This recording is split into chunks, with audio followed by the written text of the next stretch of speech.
윤석열 레임덕 신호탄이 된 영수회담. 많은 이들의 관심과 주목 속에 윤석열 대통령 집권 후 720일 만에 첫 영수회담이 열렸습니다. 윤석열이 굴욕을 당했다. 첫 영수회담에서 가장 중요한 지점은 윤 대통령의 권위가 허물어졌다는 것입니다. 윤 대통령 하면 절대 권력, 무소불위, 기고만장이 떠오릅니다.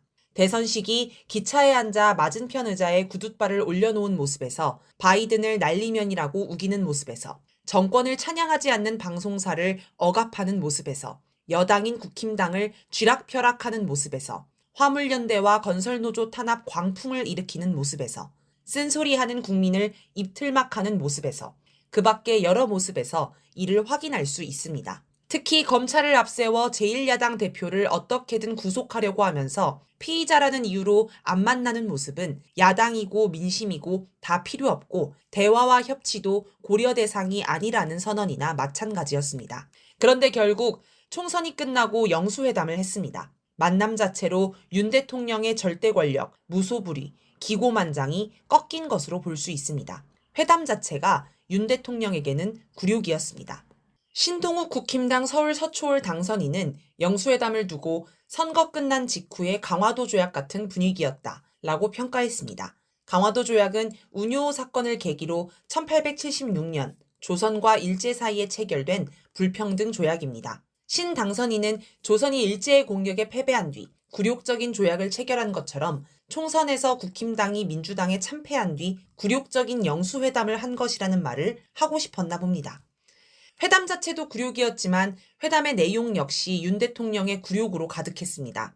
윤 대통령이 영수회담을 수용할 때는 나름의 생각이 있었을 것입니다. 먼저 영수회담으로 촛불 국민을 분열시키고 패배감을 주어 무기력하게 만들 수 있을 것으로 예상했을 것입니다.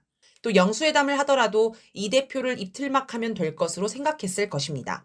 물론 실제로 입을 틀어막는다는 얘기는 아닙니다. 일단 이 대표와 만나서 악수하고 가볍게 날씨 얘기나 하면서 사진만 잔뜩 찍으면 마치 앞으로 소통과 협치를 신경 쓸 것처럼 자기를 분칠할 수 있습니다. 그런 다음 기자를 내보내고 자기 혼자 떠들면서 시간이나 보내면 그게 곧 실질적인 입틀막인 셈이지요.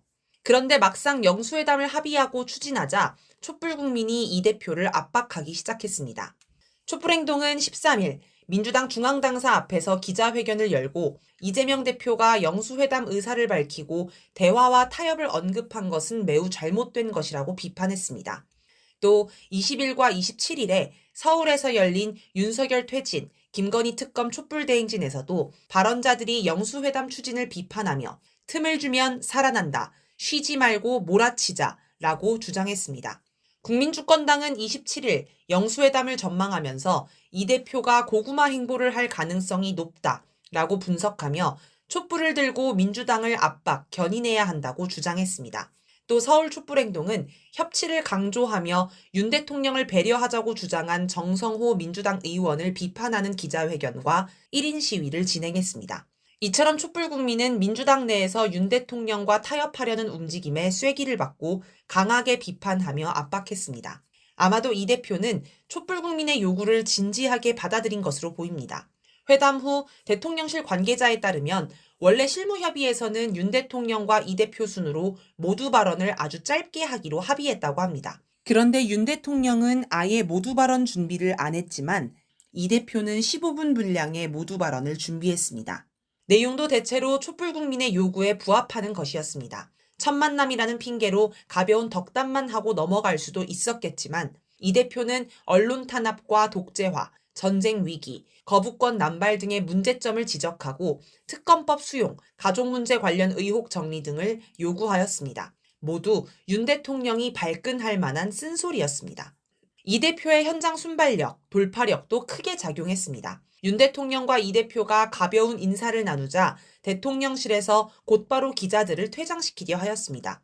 이런 경우 예상 못한 돌발 변수에 당황하여 제대로 대응하지 못하기 쉽습니다. 특히 대통령 앞이라는 분위기에 압도되어 상황에 휩쓸려 버릴 수도 있습니다. 그러나 이 대표는 침착하게 기자들을 멈춰 세운 다음 준비한 모두 발언을 모두 낭독하였습니다. 이렇게 이 대표가 윤 대통령에게 민심을 정확히 전달할 수 있었습니다. 참으로 빛나는 활약이었습니다. 그리고 윤 대통령은 자신의 구상이 모두 파탄나는 굴욕을 당했습니다. 윤석열 권위가 무너진다. 이 대표가 모두 발언할 때 이를 듣고 있던 윤 대통령의 표정이 두고두고 사람들 입에 오르내리고 있습니다. 원래 윤 대통령 측근들도 윤 대통령 앞에서는 쓴소리를 함부로 하지 못한다고 합니다. 4월 26일자 조선일보의 김대중 칼럼에는 용산 쪽에 있었던 사람들의 말을 들어보면 윤 대통령이 너무 독선적이고 독단적이고 자의적인 경우가 종종 있다고 말한다 라는 내용이 나옵니다. 대선 때도 캠프에서 김건희 여사 문제를 꺼낼 때마다 윤 대통령이 발끈하는 바람에 모두 눈치를 봤다는 말이 있었습니다. 그런 윤 대통령이 카메라를 의식해서 묵묵히 이 대표 발언을 들어야 했습니다.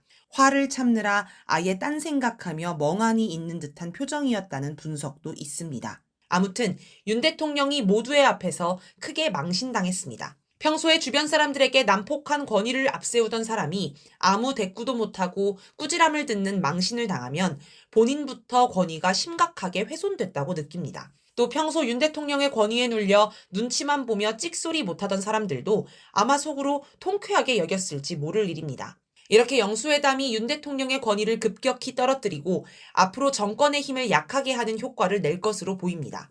단적으로 과거 국힘당 대표를 뽑을 때를 생각해 봅시다. 이준석을 몰아내고 나경원을 주저앉히고 안철수를 맹공격해 김기현을 대표로 만드는 과정은 어느 하나 자연스럽지 않았습니다. 모두 윤 대통령이 권위로 밀어붙이는 과정이었습니다. 그렇게 억지로 김기현을 당대표로 만들더니 정작 총선 때는 불출마를 강요하다 불복하니 당대표에서 사퇴시키기까지 했습니다. 조폭 두목도 이런 식으로 조직 운영을 하지는 않을 것입니다. 하지만 국힘당 안에서 그 누구도 윤 대통령에게 대들지 못했습니다. 하지만 앞으로는 이런 분위기도 바뀔 것입니다. 국힘당 안에서 윤 대통령 말을 듣지 않아도 된다. 겁먹을 상대가 아니다. 는 여론이 퍼질 것입니다. 지금도 새 원내대표의 물망에 오른 친윤 이철규 의원이 공격받고 있습니다. 심지어 친윤도 공격합니다. 김기현을 대표에 앉힐 때와 완전히 다른 분위기입니다. 특히 검사와 공무원 속에서 이런 반란 현상이 두드러질 것입니다. 총선 이후 검찰은 김건희 수사 압박을 강하게 받고 있습니다. 여론의 압박, 야당들의 압박은 물론이고 조중동도 나서서 압박합니다. 이대로 김건희 수사를 뭉개고 있다가는 특검이 통과되고 검찰은 개혁 대상이 될 수 있습니다. 아마 지금 검찰 내부에서도 김건희 수사 요구가 빗발칠 것입니다. 총선 직후 서울지검장 교체설이 나온 것도 이런 검찰의 반란 조짐에 긴장한 대통령실의 분위기를 대변합니다. 공수처가 4월 26일 국방부 유재은 법무관리관을 소환 조사한 것도 의미심장합니다. 유재은은 최상병 사건 관련 축소, 외압 의혹의 과정마다 등장하고 특히 이시원 대통령실 공직기강 비서관과의 통화 사실까지 드러난 인물입니다. 김건희 사건, 최상병 사건은 모두 윤 대통령의 목을 겨누고 있는 중대 사건입니다. 이런 사건을 뭉개면서 윤 대통령을 지키려고 하면 보호받지 못할 수 있다는 위기의식이 검찰이나 공수처 내에 퍼지고 있는 것은 아닌지 모르겠습니다. 이들 사건 수사의 진척은 윤 대통령 레임덕이 본격적으로 시작된다는 신호탄일 수 있습니다. 틈을 주면 살아난다. 이번 영수회담이 성과를 냈다고 해서 앞으로 민주당이 이 대표가 알아서 잘할 거라며 안심하고 손을 놓으면 안 됩니다. 만약 이번에 촛불국민이 강력한 압박을 하지 않았다면 이 대표가 영수회담 자리에서 수세적 자세를 보였을지도 모릅니다. 정성호 의원 주장처럼 25만 원 지원금만 언급하고 말았을 수도 있고 카메라 기자들을 붙잡지 않았을 수도 있고 아예 모두 발언 준비조차 못했을지도 모릅니다. 그렇게 윤 대통령 의도대로 이틀막을 당했을 수 있습니다. 그렇게 됐다면 영수회담은 윤 대통령 레임덕의 신호탄이 아니라 거꾸로 총선 민의가 우롱당하고 흩어지는 신호탄이 되었을 것입니다. 그래서 촛불국민은 언제나 방심하지 않아야 하며 틈을 주지 말고 계속 몰아쳐야 합니다.